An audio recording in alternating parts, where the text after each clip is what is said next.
Imaginez-vous en train de gravir une montagne. La pente est raide, le chemin est rocailleux, et chaque pas demande un effort immense. Vous regardez vers le sommet, si loin, si inaccessible. Vous sentez le découragement monter, et une voix intérieure vous murmure d'abandonner. Mais au fond de vous, une autre voix, plus douce mais plus persistante, vous dit de continuer, de ne jamais abandonner. Aujourd'hui, nous allons découvrir la puissance de cette persévérance, cette force intérieure qui nous pousse à surmonter les obstacles, en nous inspirant des enseignements du stoïcisme. Rencontrons deux amis, Pierre et Léa. Tous deux ont des rêves ambitieux, mais leurs parcours sont très différents.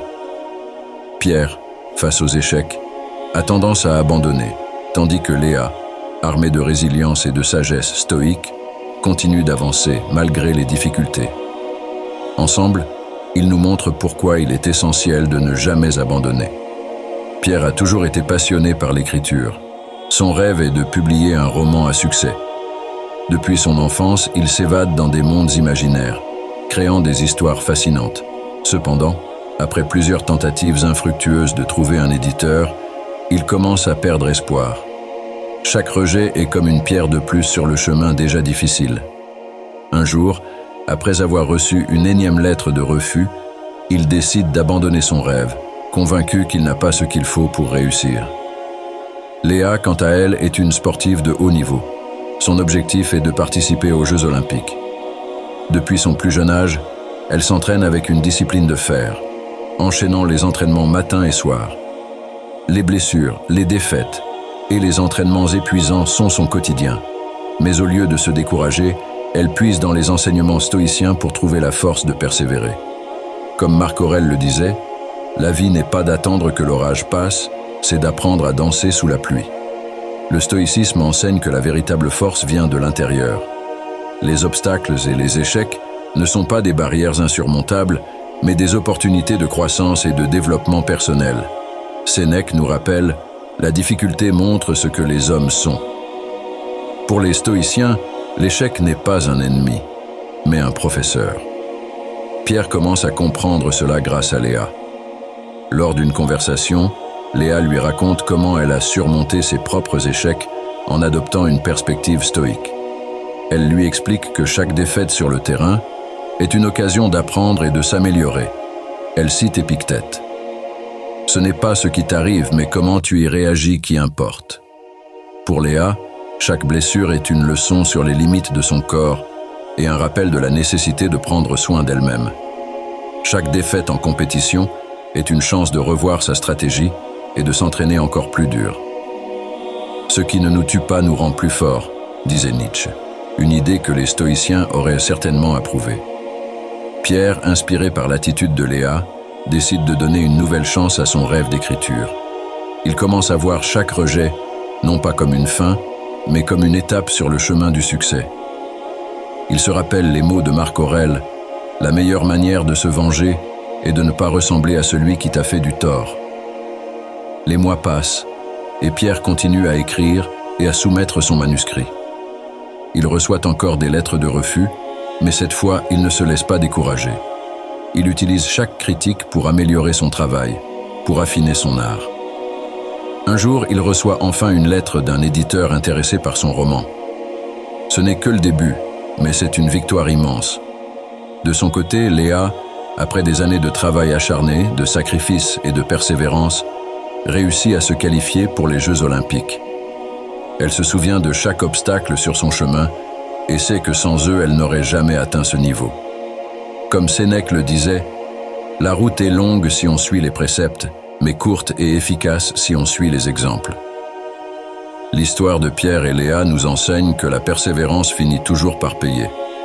Les enseignements stoïciens nous rappellent que les échecs et les obstacles ne sont pas là pour nous arrêter, mais pour nous renforcer. Il n'y a pas de vent favorable pour celui qui ne sait pas où il va, disait Sénèque. Savoir où l'on va, rester fidèle à son but et persévérer malgré les difficultés, voilà le secret du succès.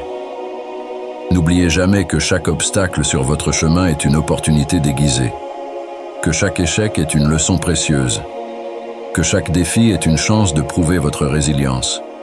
Vous avez le pouvoir sur votre esprit, pas sur les événements extérieurs. Réalisez cela et vous trouverez la force, disait Marc Aurèle. Pour conclure, souvenez-vous que la véritable force réside en vous. Ne laissez jamais les échecs temporaires vous détourner de votre chemin. Utilisez-les comme des tremplins vers la réussite. Soyez comme Léa et Pierre, et trouvez l'inspiration dans les enseignements stoïciens pour continuer à avancer, quoi qu'il arrive. Merci de nous avoir rejoints aujourd'hui. Si vous avez trouvé cette histoire inspirante, partagez-la avec vos amis et votre famille. Abonnez-vous à notre chaîne pour plus de contenu motivant et des conseils pratiques pour vivre une vie plus résiliente et sage. À bientôt pour une nouvelle vidéo. Et rappelez-vous, comme Pierre et Léa l'ont appris, la clé du succès est de ne jamais abandonner. La vie est ce que nos pensées en font, disait Marc Aurèle. Alors, faites de vos pensées vos alliés et persévérez. Le voyage de Pierre vers la publication de son roman n'a pas été simple. Chaque matin, il se levait tôt avant le lever du soleil pour écrire. Ses doigts dansaient sur le clavier alors que ses pensées se transformaient en mots. Mais parfois, il se sentait bloqué, incapable de trouver l'inspiration. Ces moments de doute étaient comme des tempêtes qui obscurcissaient son esprit. Pourtant, il se rappelait les paroles de Léa et des stoïciens. Il comprenait que ces blocages faisaient partie du processus créatif. Les échecs de Pierre, loin de le décourager, devinrent ses alliés. Il révisait chaque manuscrit rejeté, analysant les critiques des éditeurs avec un œil attentif. Plutôt que de voir les rejets comme des refus, il les considérait comme des conseils d'amélioration.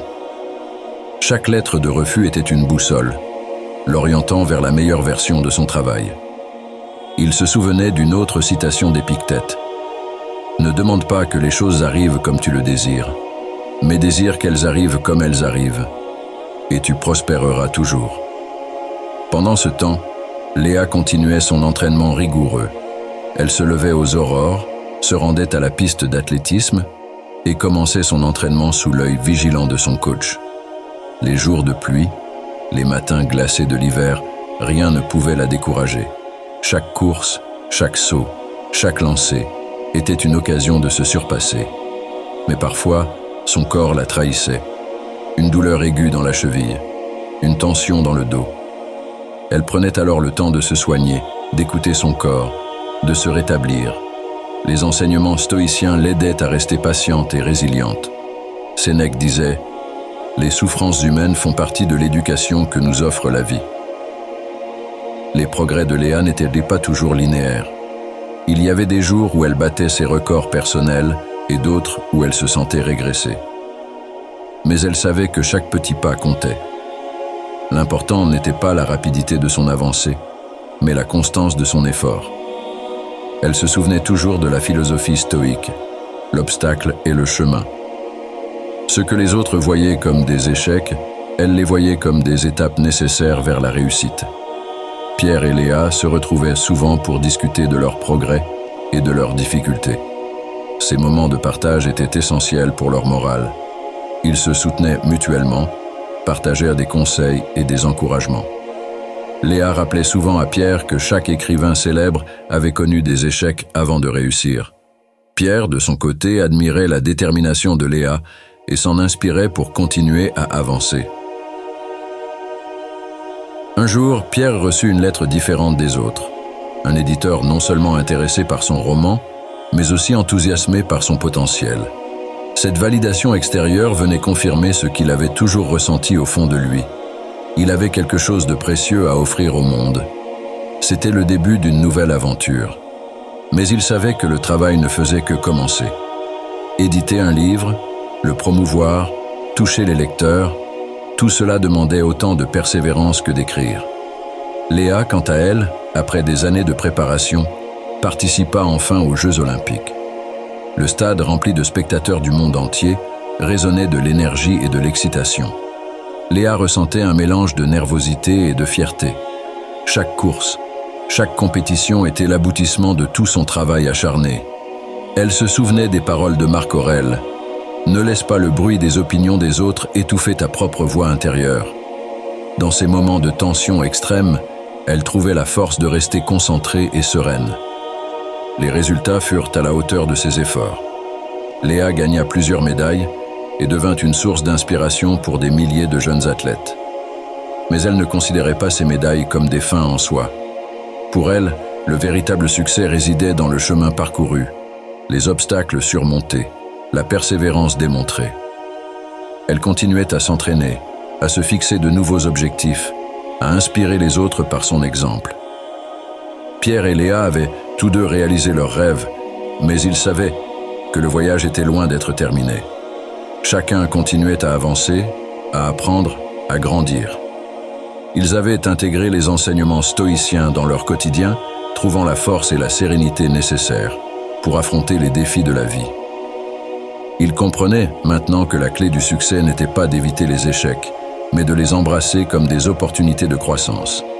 Que chaque obstacle, chaque difficulté était une chance de se prouver à soi-même ce dont on était capable. Que la persévérance, la résilience et la foi en ses propres capacités étaient les véritables moteurs de la réussite. En écoutant cette histoire, rappelez-vous que vous aussi vous avez en vous cette force intérieure, que vous aussi vous pouvez surmonter les obstacles qui se dressent sur votre chemin, que vous aussi vous pouvez trouver l'inspiration dans les enseignements stoïciens pour continuer à avancer, quoi qu'il arrive. Ne laissez jamais les échecs temporaires vous détourner de votre chemin. Utilisez-les comme des tremplins vers la réussite. Soyez comme Léa et Pierre, et persévérez malgré les difficultés.